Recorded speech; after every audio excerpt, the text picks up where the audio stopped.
What's going on, Cubs fam? Totally different pace for this video right now, and I apologize right out the get-go for the bad audio quality, bad picture. It's evening time. I'm recording on my iPhone with my AirPods right now. Why am I doing that? Because I have to talk more about the road ahead, and I'm on a weekend staycation with my family. There's actually something specific I really want to cover and talk about with you guys, and so I hope you can bear with the bad quality here because I just don't have an option to get to my studio right now to talk about this, and it's timely. I've got to share a few things with you guys, and part of the reason for that is the post dropped. I was able to make a video right before I left on my little vacation, my little staycation here with my family, and I didn't have time in that video to actually process what this road ahead means for this game. And there were a lot of things I was excited about. I love the video format that they did.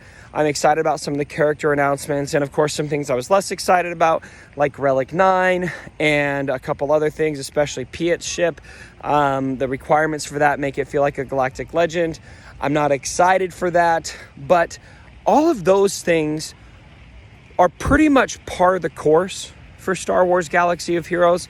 I was thinking about this. We have meta changes. We have paywall increases. We have free-to-play, not free-to-play friendly, unfree-to-play friendly, how do you guys want to say that, moves in this game that are an issue. But the nerfs that are coming to non-galactic legend characters, and in particular, CG's stated goal to shore up galactic legends and directly nerf any non-galactic legend counter to galactic legends, has me very, very concerned right now for what CG is pushing to accomplish here and what it means for the future of this game. Now, we're going to have to wait and see what this looks like to really know how this affects the game, because there really could be some big balance that needs to happen here for the future of the game. They did talk about the defense issue in the video, and I actually thought that what they said made a lot of sense, that because of the way they've handled defense, the game has progressed in a way that they didn't expect it to 5 years ago, and so they have to go ahead and make some changes that are going to enable them to make characters a little more freely. That's different, though, in my view, than actually stopping the ability for non-galactic legend characters to counter galactic legends.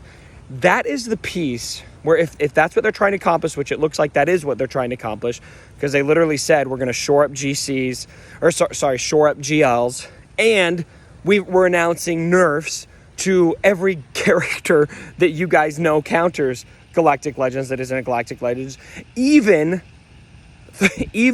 Malik and General Anakin Skywalker, who are just one iteration below galactic legends on the epic confrontation front. And so that stated intention there and those moves show me that they do not want non-galactic legend characters to counter galactic legends anymore. There are so many reasons that should concern us, in my opinion. Number one is what that means for Grand Arena. And what it means for Grand Arena, this isn't just about free-to-play whales, right? I'm not a whale, I wouldn't say, but I'm comfortable spending on this game, and whales that I'm talking to aren't a big fan of this, because even when you're facing people with the same amount of GLs as you, you're in a prisoner's dilemma in Grand Arena. If you are not able to counter galactic legends with non-galactic legends characters, then what happens effectively in Grand Arenas is it's kind of a staring contest of, all right, who's going to place more GLs?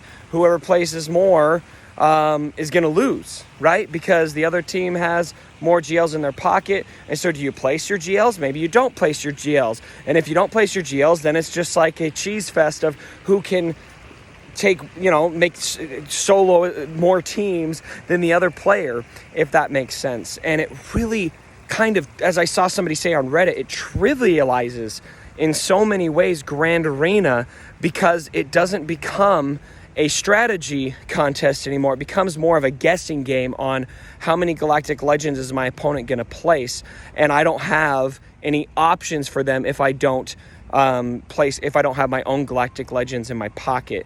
And so that's a big problem. Another problem is the undermined investment. Now, I know that they are refunding some characters and taking them, if you add them at Relic 7, we're going to take them down to Relic 5 and that kind of thing.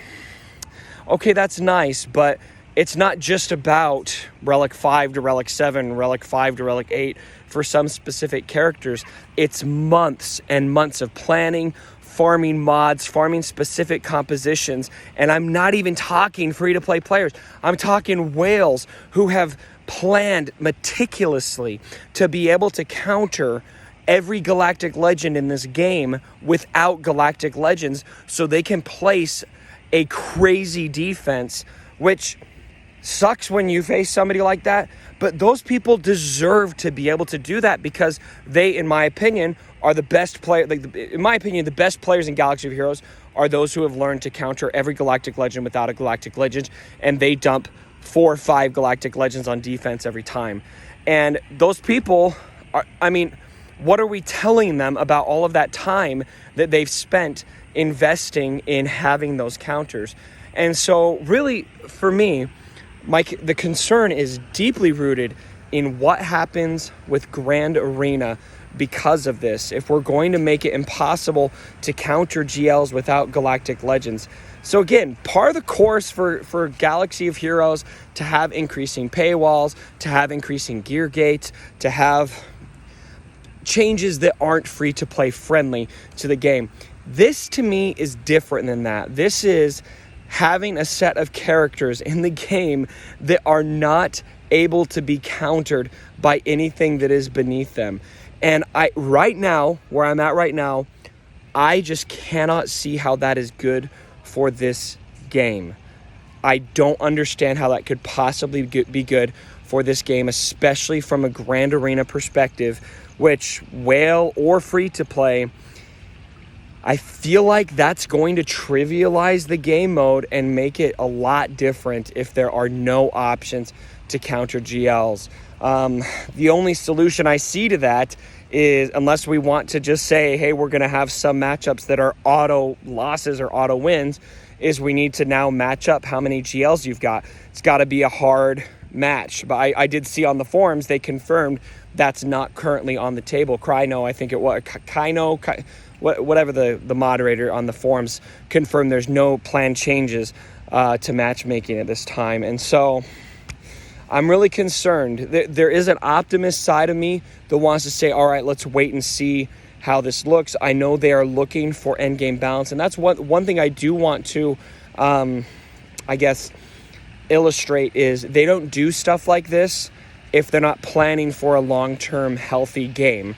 And so in CG's view, love it or hate it, which most of you hate it, I feel like I hate it right now, their motive here is long-term balance. They're not trying to kill the game like I've seen some people say, because they're right now it feels like they're biting a bullet. They had to have known that this was going to be very, very poorly received by the community. So maybe there's maybe down the line, the way this looks makes sense and it ends up balancing the game more. Kind of like Relics. I mean, Relics I think are a great example. When they were first announced, I hated it, especially because it was so close to Gear 13. It sucked.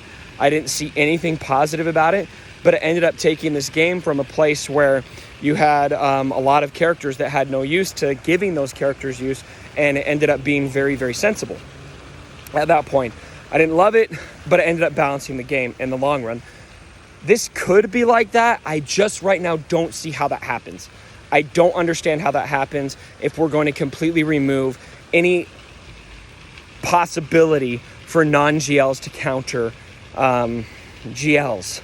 I think that's going to ruin Grand Arena. So anyway, I wanted to spell my concerns out a little more clearly for you guys in a video. Again, sorry for the quality.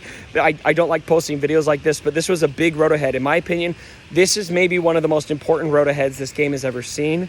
Love the video format. There was a lot to like from it, a lot to be concerned about, and this in particular has me very, very concerned about the future of this game.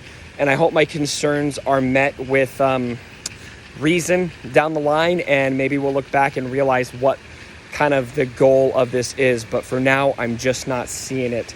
So fill up the comments below. My family's asleep, so I'll be able to respond and talk to you guys down in the comments below a little bit more about this. Share your concerns with me. I'm listening to you guys. I hear where you guys are coming from, and hopefully we can make it through this, because Galaxy of Heroes is a great game. I love playing this game, and when stuff like this happens, I get concerned because I love the game and because I want the game to last for a long time, and stuff like this just makes me antsy, if that makes sense. So anyway, you guys enjoyed the video. I don't know if this is an enjoyable video, but hit the like button if you agree with me. All right? You guys are awesome. Love you, fam. We'll talk to you later. As always, don't forget, Han shot first.